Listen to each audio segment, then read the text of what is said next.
South Dakota State rolls to sweep the men's and women's titles last week in front of record-breaking crowds and earns trips to the NCAA Tournament.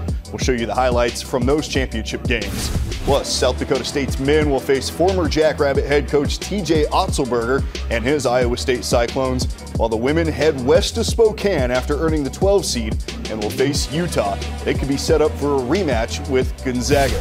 Hi there and welcome to this March Madness edition of Summit League Spotlight. He's Darron Wallace, I'm Kienan Dixon, and it's go time. 15 seed South Dakota State will play down the road in Omaha against an Iowa State team that really no one wanted to face during Sunday's selection show. Yeah, after they trounced Houston in the Big 12 championship, nobody wanted to play them. There was a lot of speculation. Would South Dakota State be a 16 seed? Would they be a 15 seed? If they were a 15 seed, where would they end up? Right. They got a bit of a tough draw, but I don't think it's an unwinnable game by any means. Look, a team from the Summit League did it a few years ago, right? They were the 10th 15 seed to win against a 2 seed. It happened again a couple years ago as well, where it happened. So 11 15 seeds have won in those matchups. Could South Dakota State be the 12th?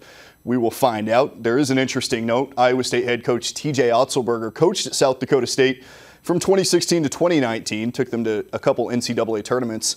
Current Jackrabbit head coach Eric Henderson was his top assistant and the successor for the South Dakota State job when Otzelberger left for UNLV in 2019. So an interesting kind of hometown connection. Yeah, a little bit of storylines there. Also, Matt Mims was a freshman on that team that TJ Otzelberger coached before he ended up leaving. So, yeah, a lot of storylines at play, a lot of history at play. And I'm sure if you were to look at a picture of Hendo and Otzelberger standing next to each other a few years ago, you might never expect that they'd be here, but here we are. Meeting in March. South Dakota State's women are in the dance for the second straight year after completing their second consecutive perfect Summit League season. They were given a 12 seed and go to Spokane to face 5 seed Utah. This should be an interesting matchup. Yeah, it's definitely going to be, they'll have their hands full. Utah has one of the best players in the country in Alyssa Peely. Of course, all the hype goes around, Caitlin Clark and Angel Reese and Juju Watkins, Hannah Hidalgo, all those type of players. Alyssa Peely is right in that mix. She was a Pac-12 Player of the Year last season, so it'll be a tough matchup. But, of course, we all know you can never count out the Jackrabbits led by Aaron Johnston. Yeah, those Johnston-led Jacks always kind of have success. Obviously won a game last year as a 9 seed against USC, a very different USC team. USC is now a number 1 seed in that West region. The Jacks played at Gonzaga in December and they lost big. They lost once more to Creighton later that week, and really they haven't lost since. This team is on a roll. Yeah, this is a much different team than who played Gonzaga earlier in the season. I think, it was a lot of young players. We talked about this throughout the year. A lot of young players being asked to grow up relatively quickly. But I think this time around, going back to Washington, expect a different Jackrabbit team. And obviously, like we said, you can't be surprised when an Aaron Johnson-led team can pull off an upset. They'll play Saturday night, the last game. That'll be 9 o'clock Central Time here in the Midwest, and obviously out west it'll be a 7 o'clock tip-off. Coming up, we'll show you the highlights from last Tuesday's championship games, but right now let's take a look back at a historic Summit League tournament. And the 2024 Summit League Basketball Championships are underway.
Gary backing down, wrap around, another jam. Kyle has been a physical force.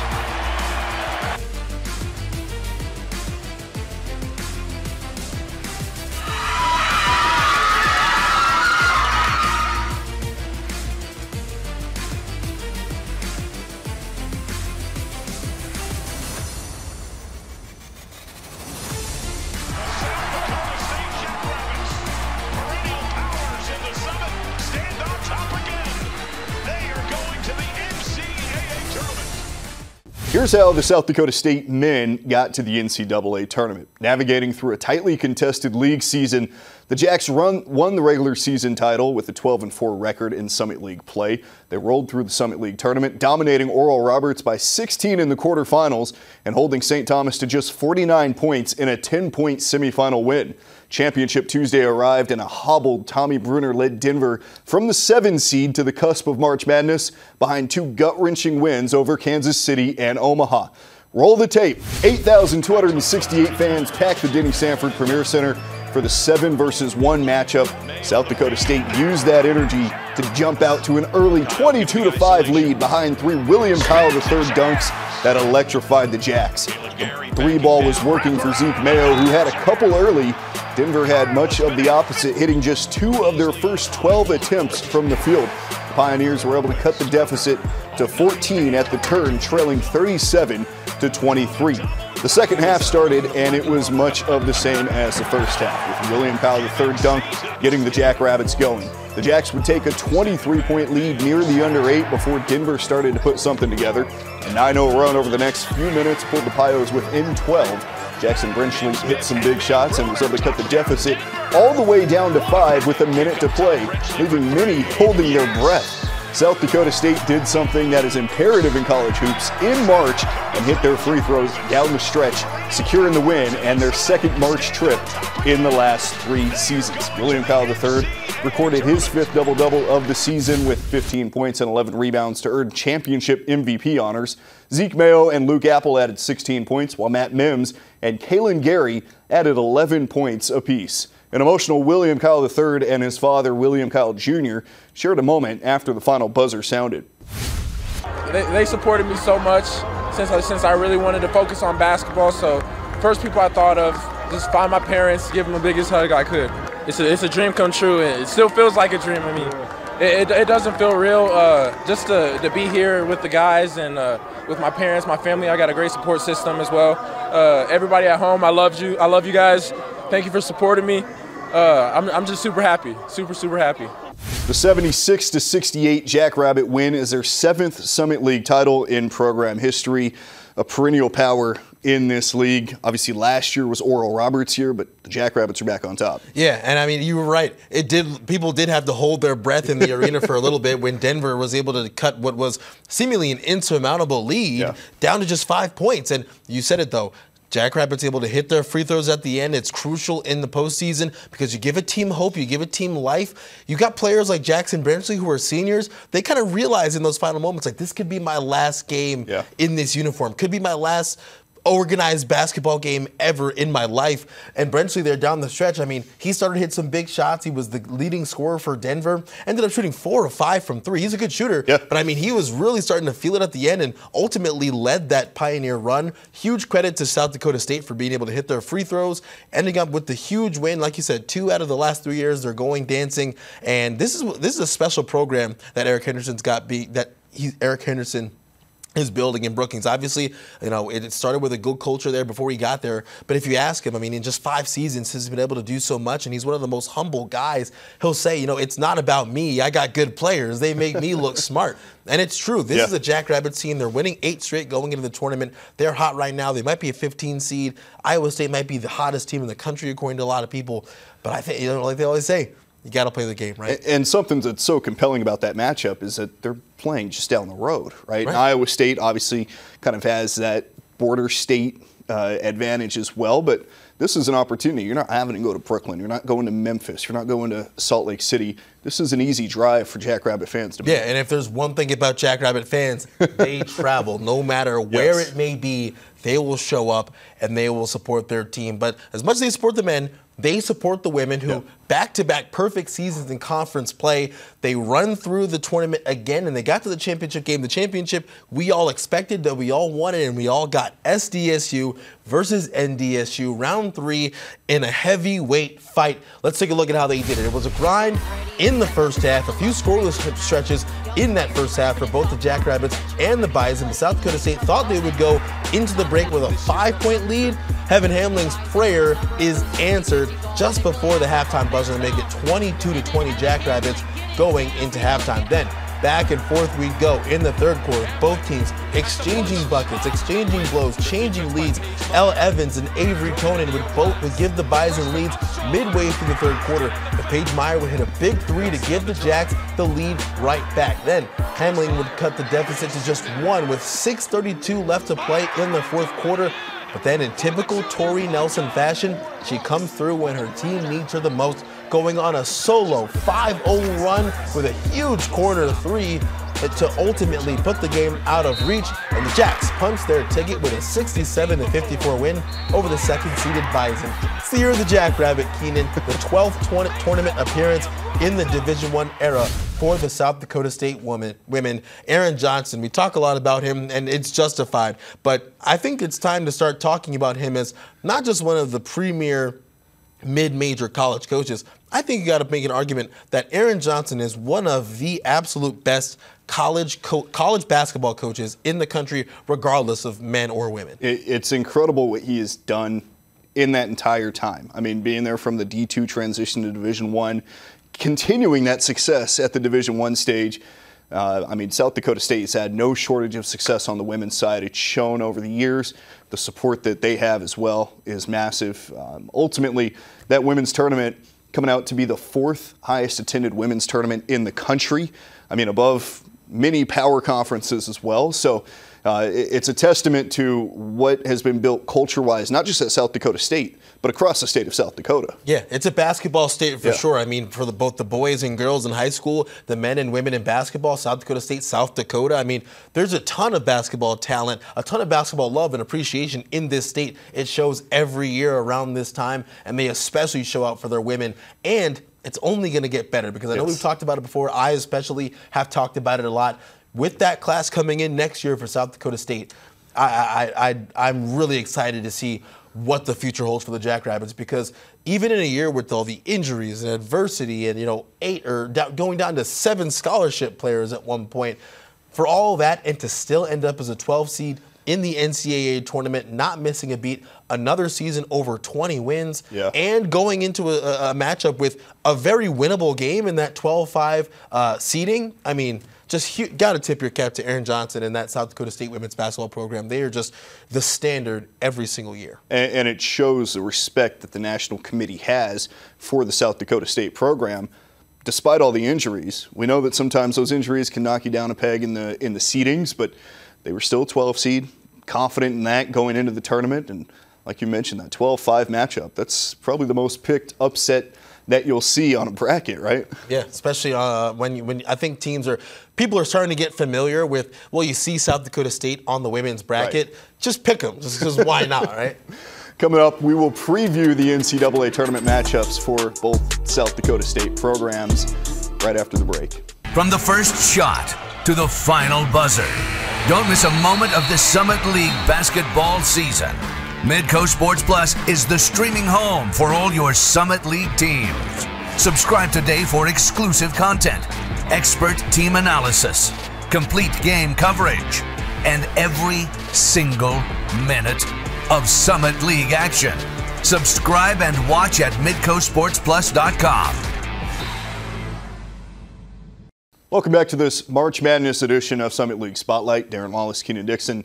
And let's preview the matchups for the men and the women in the first round of the NCAA tournament. South Dakota State's women are the 12 seed and go to Spokane to play a Utah team that played well in a loaded Pac-12 that has 7 teams in the dance. Yeah, 7 teams in the dance, and like we talked about at the top of the show, one of the premier players in the country in Alyssa Peely. I mean, you talk about how good Brooklyn Meyer is. Well, I think she'll absolutely meet her match in this game. I mean, Utah's a team that they go about 6 or 7 deep, but they're going to be relying on Pili to kind of, lead the way. She does a lot for that team. Brooklyn Meyer obviously was kind of shut down against Omaha in the first round of the Summit League tournament, I should say. And something that defensively Omaha did was kind of collapse on her with that zone defense and really try and neutralize her game.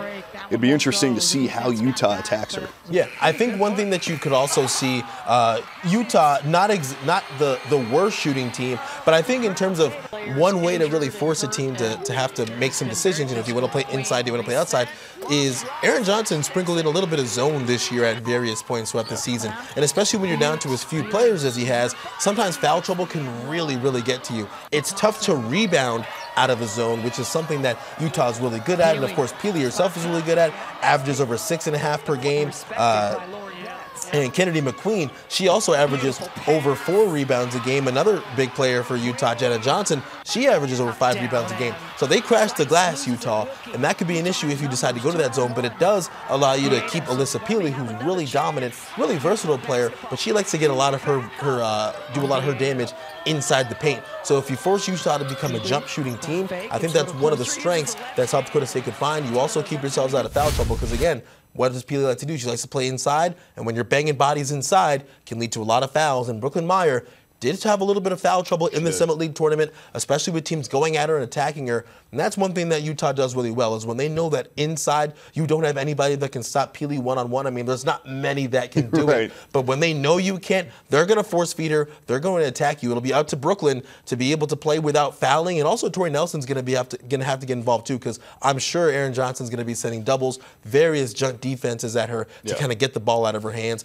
And that zone, I think, is something that could be valuable to the Jackrabbits to find a way to this upset. And you mentioned the foul trouble for Brooklyn Meyer. She fouled out of that game against Omaha, I guess midway through or kind of in that last quarter of the second half against Omaha in the quarterfinal. So someone that was neutralized, but she bounced back in the rest of the tournament and kind of showed, okay, there's some resilience there.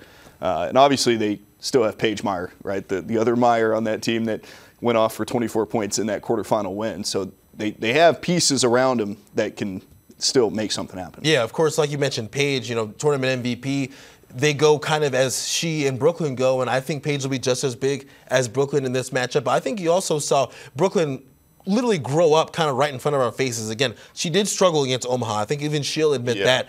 But then you saw in those games afterwards, teams are sending doubles at her. It didn't phase her like it did against Omaha, especially in that championship. North Dakota State sent a couple of double teams, sent a couple of quick looks, and it's tough. Aaron Johnson always says it's tough when you're a post player and you gain that double because it comes from behind you. You don't see it until you turn around and see it. And sometimes it's all about feel, right? Right. And sometimes by the time you turn around and you see it, it might be too late. But what Aaron Johnson said that Brooklyn was able to do really well, she was able to make her decisions faster. That quick decision making, especially when you've got the shooters that South Dakota State does. Maddie Mathowitz, I think if she's able to knock down a few big shots, that'll be huge. They're going to need her to do that. I think Tori Nelson's going to be needed to step out and hit a couple of three-pointers. I know it's not necessarily her specialty or something that she looked for. We did see it in the championship. Yeah, we did see it. That little 5-0 run, that corner three was huge for the Jackrabbits. But I think she's going to have to expand her game just a little bit if they want to pull off the upset. Of course, Paige, she'll be driving and distributing, but she'll be able to knock down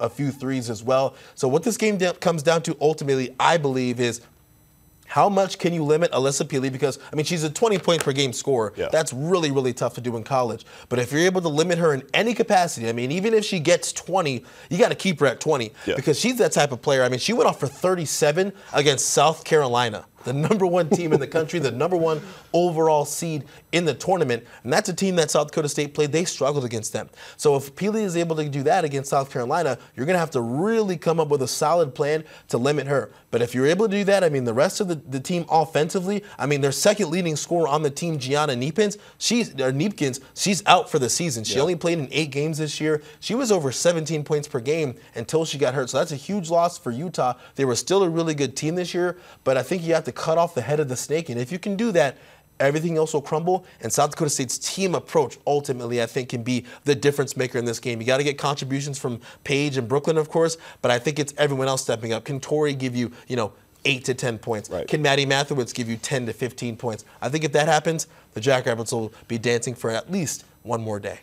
And it should be noted that that game against South Carolina that South Dakota State went down there and played them, they did have some injuries, right? Some players, some key players that are currently on the roster were out at that time. Well, speaking of those injuries, they navigated a full season of those, and the Jackrabbits said they drew closer as a team and are ready to use that cohesiveness in the NCAA tournament. I think we've just kind of all been really connected throughout the season. Everyone's kind of been through a lot, but I think it's just kind of made us closer and more connected. I feel like with everything we've had to deal with and all the adversity and the ups and downs, I feel like it's just made us closer as a team, and I feel like you can really see the joy that we play with each other on the court, and it just helps make us a really special team. On the men's side, the Jackrabbits are the 15 seed and travel south on I-29 to Omaha to place one of the hottest teams in the country. Iowa State just ran through the Big 12 tournament and beat top-ranked Houston by 28 points in the championship game. And we had talked about it the night before.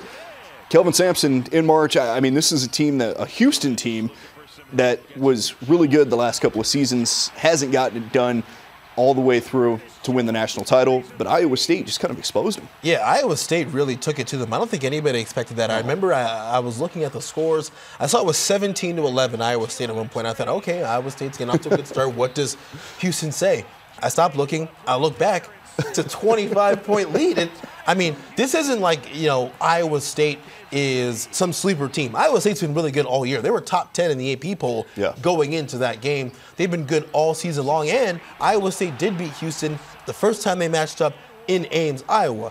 That being said, I don't think anybody saw the dismantle. I mean, it's one thing to make Houston look bad, but Houston's a team that they make you play ugly, but Iowa State can completely flip that game on its head, and Houston had probably one of its worst games, not just this season, but I think in the last 3 or 4 years, they looked not like themselves. And that's got to be a game plan kind of approach, right, for TJ Otzelberger to have that kind of success against a very good Houston team that no one's had success against this year. Yeah, I mean, Iowa State, they can win in a variety of ways. They can score 85 points if they want to. They can yuck it up and win a game 50-45 like they did against Houston this year. I think the final score was 57-53. So South Dakota State's going to have their hands full, and it's going to be up to everybody to handle the ball, not just Zeke Mayo, but Matt Mims is going to have to handle the ball well. Charlie Easley is going to have to handle the ball well, because one thing Iowa State will do is they can play really good half-court defense, but they can pressure you. They can win that turnover margin, make you throw the ball all over the gym, and they can run you out of it just as quickly as you walk into it. And the Big 12 is no joke when it comes to coming out on top in the Big 12 tournament or really just having success through that regular season. That is a gauntlet. Yeah, there's been a lot of people with, making the arguments that the Big 12 kind of gamed the system a little bit this year, but the Big 12 is legit. The Big 12 is really good every year. I mean, Baylor is good every year. TCU has been, a solid program each of the last few years. Houston, who's just joining the Big 12, they proved they belong. I mean, this is their first year in the Big 12. Yeah. And they were #1 in the regular season. You go out and win the Big 12 regular season title, which has long been just an automatic Bill Self award, right? Right. And like you said, Bill Self, Kansas in the Big 12. Iowa State, Jerome Tang at Kansas State. Last year, the run that they made, they're a good team in the Big 12. And also Iowa State, I think people forget that they won 2 games in the tournament last year. So it's not like Iowa State is kind of having this, one-off year or like resurgence. I mean, they've been making the tournament steadily for the past 5 to 10 years. They're a really good program. TJ Otzelberger does a tremendous job with that team. And like I said, they won 2 games in the tournament last year. It'll be tough this year because, as a 2 seed, you think, 15 seed, they should just be able to roll the Jackrabbits. And with how they're playing, I think you could end up with a situation where, I mean, if you remember, you talked about it, when Oral Roberts beat Ohio State, nobody picked that upset because there were, 15-2 upsets have become more like people are looking for them ever since, when it first happened. I want to say when Florida Gulf Coast did it, where they were a 15 seed and they went on that run. So now people are looking for it. Who's that 15 that could be the 2? Princeton last year, nobody expected Princeton to beat Arizona. A lot of people had Arizona winning their whole tournament. Winning the whole bracket. Right. So this is kind of the team. People are looking at other 15-2 matchups that could be the upset. We could end up in the situation where nobody expects 15 seed South Dakota State to beat red hot Iowa State. 2 seed could win the whole thing. And then you turn around and then Friday comes along and you're looking at the box score and it's, wow, South Dakota State just won their first NCAA tournament game, and they did it against #2 seeded Iowa State, who nobody thought could lose. And you look at the other 15 seeds in the bracket. St. Peter's is one of them. They had success a couple of years ago, obviously, Long Beach State and Western Kentucky. So interesting matchups, and, if South Dakota State can get through into that second round of the NCAA tournament, they'll have either Washington State or Drake.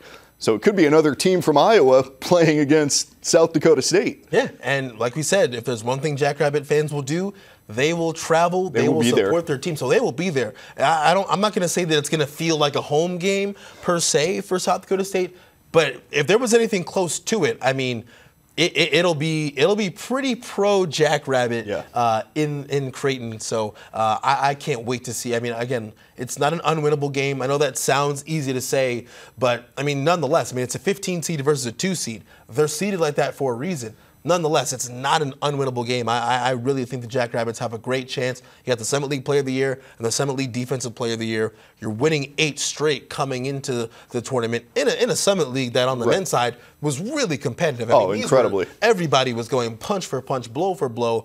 It felt like who was going to win the tournament. The 1 seed ends up winning it anyway. Nonetheless, it had worked really hard to do it. Yeah. The 15 seed is won just 11 times in history. Oral Roberts was the 10th team to do that back in 2021 when they beat Ohio State. It happened again a couple years ago. And, of course, the 16 seeds are now having success. Fairleigh Dickinson beating Purdue last year and UMBC beating Virginia before Virginia went on and won the national title. Well, the Jackrabbits talked about this matchup that is covered in storylines, and specifically for Matt Mims, who, like you mentioned, played for South Dakota State during Iowa State head coach TJ Otzelberger's final season in Brookings. Yeah, it is crazy. A lot's happened since then. I mean, he's done his thing, and he's done a great job, and yeah, I'm really excited to face him. William Kyle III gets to play in his first NCAA tournament just 8 miles from his high school. Yeah, I mean, it's amazing. I'm more excited about the fact that I get to play at home. Obviously, Iowa State's a great team, so I'm super excited to play them, but to be able to play at home, I feel like it was almost meant to be, and I know our fans are going to travel. I'm going to have a lot of family there, so I'm just super excited to play there. And the postseason run isn't over for 3 other squads on the women's side. South Dakota, Oral Roberts, and North Dakota State are all headed to the WNIT. Oral Roberts hosts Grambling State on Thursday night. South Dakota will play host to UC Riverside on Friday, and North Dakota State gets a bye into the second round and will play the winner of the Montana-Boise State game in the first round. On the other side, we'll take a look at some of the best individual and team performances from the Summit League tournament.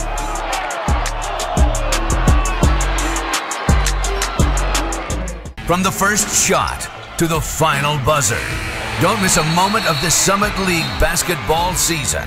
Midcoast Sports Plus is the streaming home for all your Summit League teams. Subscribe today for exclusive content, expert team analysis, complete game coverage, and every single minute of Summit League action.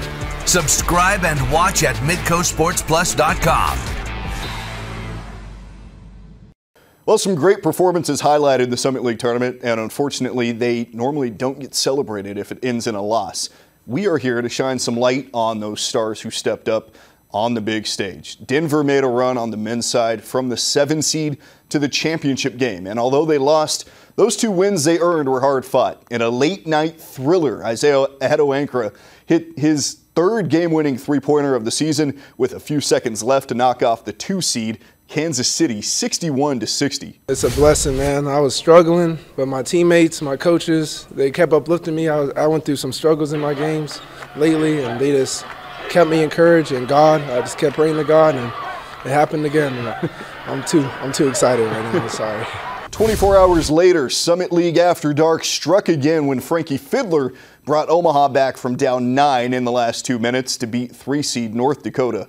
It was capped off by this bucket.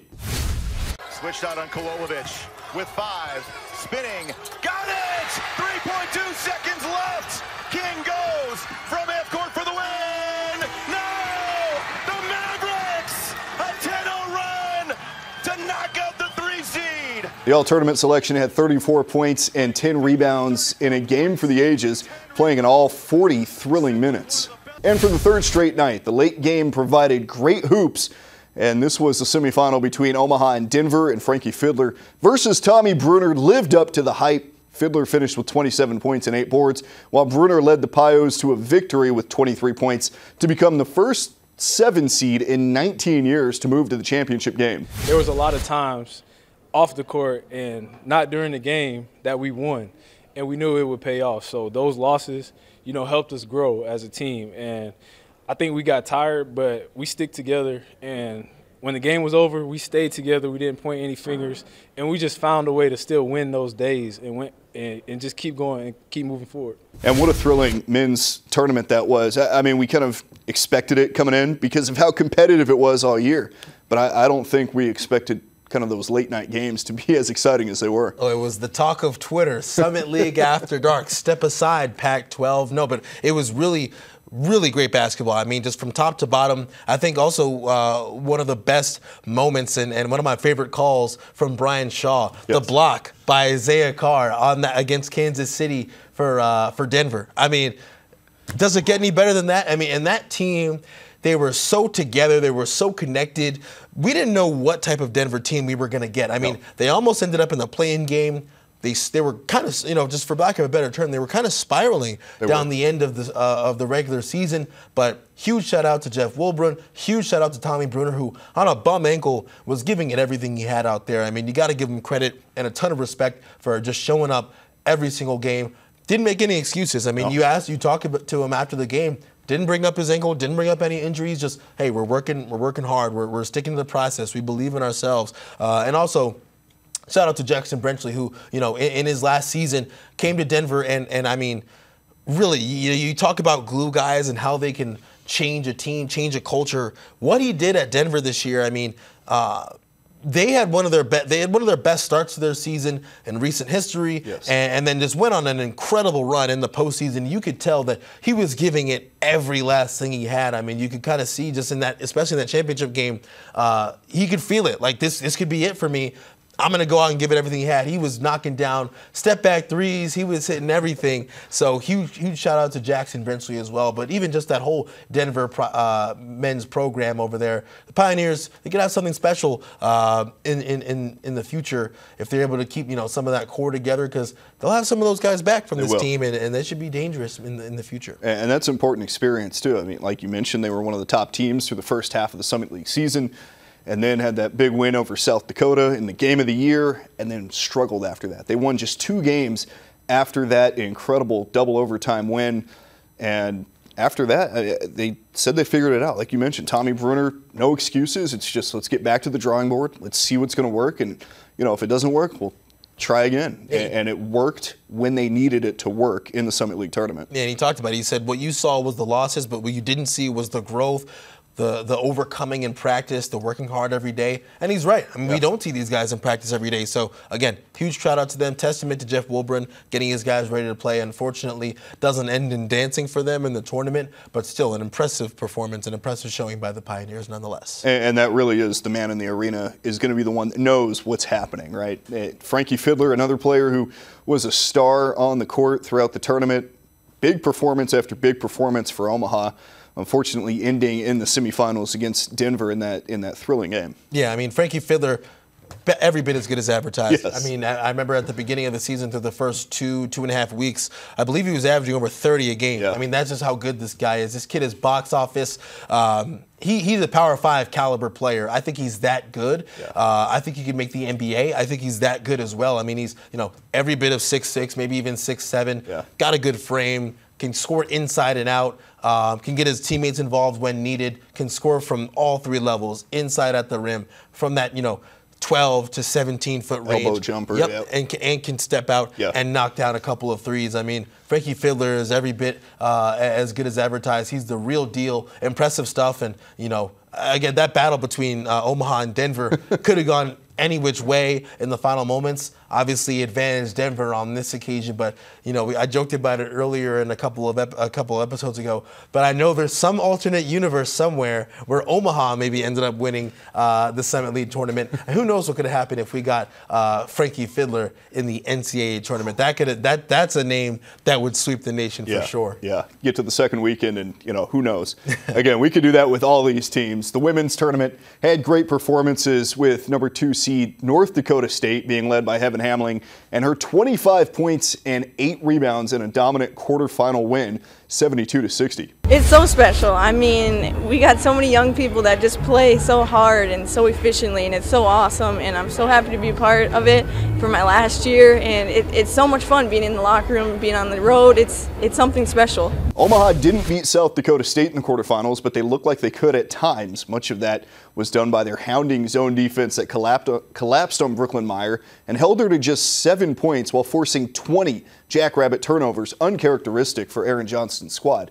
The Mavericks held a halftime lead before South Dakota State eventually separated to win 66-53 behind 24 points from junior guard Paige Meyer. You know, at halftime we kind of just regrouped. You know, Coach said he kind of got those nerves out. We just kind of came out second half, played confident, had confidence in each other, and got it done in the second half. And Grace Larkins continued her do-it-all role for South Dakota, leading the Coyotes past St. Thomas with 29 points, 8 rebounds, and 4 assists. The Coyotes moved into the semifinals with that 70-57 win. It's not me. Like, it is in a way, but it's all my teammates. Like, our posts have huge box outs, and I can just scoop in the rebound. Great assists from teammates, or just moving without the ball, stuff like that. So it's really a group effort. And in their 75-66 semifinal loss to North Dakota State, Ruthie Udomo and Talia Jones both scored over 20 points for Oral Roberts. Udomo added 12 rebounds, while Jones added 7 for herself. But North Dakota State's Heaven Hamling, again, was too much with 18 points and 11 rebounds. I mean, big performances all over the board, just like we had seen from all those players throughout the year. Yeah, I mean, Oral Roberts is one of those teams that I was high on. You know, it was just a matter of can they show up, you know, on a neutral site away from the Maybe Center. Thankfully for them, like we talked about, you know, their season does get to continue. They'll be playing some postseason basketball, so congratulations to them in North Dakota State and South Dakota. You know, their seasons don't end at the Summit League tournament, which we'll always take. And those teams all deserve it. I mean, those are really good teams. They were really quality all season long. I know we talk about how, you know, nobody could beat South Dakota State, but these are good programs. These are good teams. These are good players. You know, Grace Larkins, one of the best players in the country, not just in the Summit League, in the country. She, you know, scores points. She rebounds the ball. She gets her teammates involved. She'll play really good defense as well. So, you know, Grace Larkins with some exceptional performances. Heaven Hamling, though, I mean, you talk about seniors starting to feel it. Yeah. You could tell. I mean, she's one of those players, Isis Young on CBS. She said she calls her first team all-alley, where you show up to a team and show up in a dark alley and who do you want with you? Well, yeah, Heaven Hamling's one of the players on Brie. Yeah, she's front and center. She's not scared of nothing. I mean, she's hitting threes. She's throwing up the threes. She's you know, throwing out the bow and arrows. I mean, Heaven Hamling, super exciting to watch, super fun to watch as well. You can tell just how much passion and joy she played the game with. She'll be missed in the Summit League. She'll be missed in Fargo, but really impressive performances from her as well. And then Talia Jones and Ruthie Udomo. I mean, I just want to talk about Talia Jones for a second. Talk about, you know, the newcomer of the year, just the way she can score the ball. I mean, this is, I think, what we saw from her this season is only the beginning. To be third in scoring in your first year in a new conference, who knows what that could be next year, or maybe even in 2 years. You know, she's got, you know, that much eligibility left, so who knows what that could look like in a couple of years where maybe, you know, she's a senior, she's leading the team, because I think, you know, with Oral Roberts, there was a lot of cooks in the kitchen. Not too many cooks in the kitchen, but there was a lot. So you had, you know, Ruthie and Talia and Hannah Cooper, and you had Jaylee Oglesby off the bench. Jaylee jumper, automatic every time she puts it up. But I think when Talia Jones, when she ultimately becomes kind of the, you know, unequivocal, you know, leader of the team, you know, she could be a 20 to 25 point per game scorer. And Oral Roberts, don't look now, Kelsey Music just got extended. Just signed that extension. Just signed an extension. Oral Roberts could be that next kind of team. I mean, we talk about South Dakota State, and, you know, South Dakota was kind of that second team when it was South Dakota State as well. But South Dakota could be back soon. Oral Roberts could be maybe that third, fourth team, because, you know, North Dakota State, they're going to be good State's gonna be as well. So this could be a team, a conference where you've got these 4 teams going at it for the next however many years. I can't wait for it, but I'm really excited specifically to see what Talia Jones can turn into, because she's a very, very impressive player. I mean, South Dakota State's women's program ran through the league last year. They ran through the league again this year, going undefeated. Maybe not next year. It could be as soon as next year. You get a couple of key pieces in there. Yeah, I mean, you talk about the adversity South Dakota State went through, even with all the injuries.